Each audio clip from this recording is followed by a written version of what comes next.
What do artists like Simi and Rema have in common?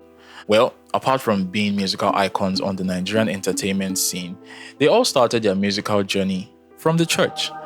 However, at some points they crossed over into the secular music industry and they haven't looked back ever since. Now, to be fair, a lot of musicians, especially instrumentalists, play both in the church and in the secular industry. But I believe that is a different case study.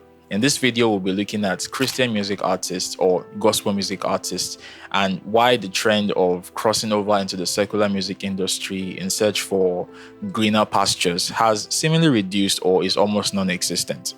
But first, a few things.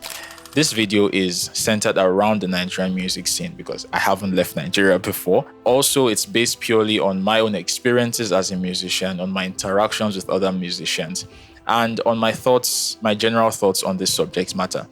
In addition, these reasons do not function in isolation, but rather they work hand in hand to achieve the end goal. So what are the reasons? The first is what I call a heightened sense of spiritual awareness. It is undeniable that there has been a revival in the Nigerian Christian community in the last few years.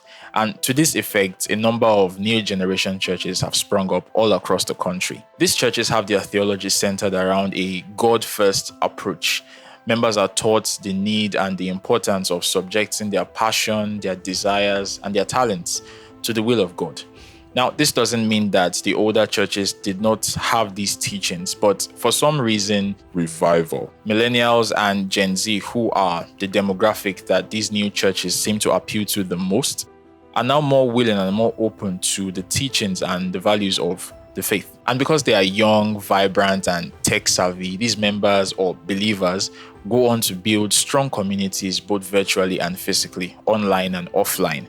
I believe it is this combination of a heightened sense of spiritual awareness and a strong community of believers that makes it pretty difficult for a committed member to consider crossing over into the secular industry, because you are plugged into a network of believers who are constantly praying and interceding for you, or just encouraging you by how they hold fast to the values of the faith.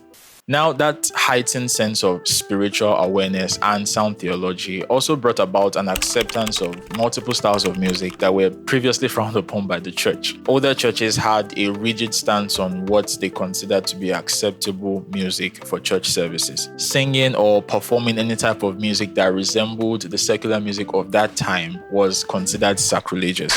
However, today we see churches embracing multiple genres and styles of music, from pop to rock to high life to Afrobeats, even amapiano. It's a really beautiful thing because with this level of acceptance, artists who do not necessarily fall into the category of worship leader can still make the music that they love and get acceptance from the Christian community.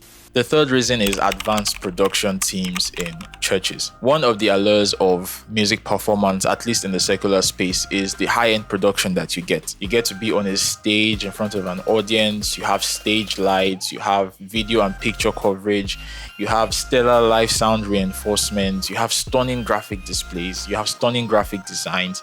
I mean, take a look at this graphic design for CCI's Reboot Camp and tell me you wouldn't love to be on that poster. These days, a lot of churches have invested heavily. What is heavily? These days, a lot of churches have invested heavily in production equipment to the point where the teams of the church rival that of the secular music industries. This benefits Christian music artists in so many ways. One, it makes it easier to perform and enjoy performing because of the high-end production that you get. Secondly, video coverage and picture coverage means you get content to repurpose for your socials because we are in the digital age and content is king, especially if you're an artist. Third is possible free rehearsal space if you're a Christian music artist that serves on the music team in your local church.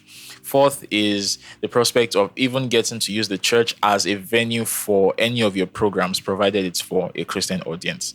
I mean, you are going to be a Christian artist, so definitely it should be a Christian audience. What am I saying? Now, surely this will not apply to everyone, but I am sure you get my point. The last reason is social media, and this is one that I believe ties everything together. This is because social media provides us an avenue to get a glimpse into the life of other musicians, other artists, and other creatives that we may or may not look up to. All of this can inspire and encourage an up-and-coming artist who sees their fave living the dream. This can inspire you to just persevere, especially when you believe you've been called to the music ministry or you've been called to do music. Now, these are all the reasons that I have. If you believe I missed anyone, do let me know in the comment section.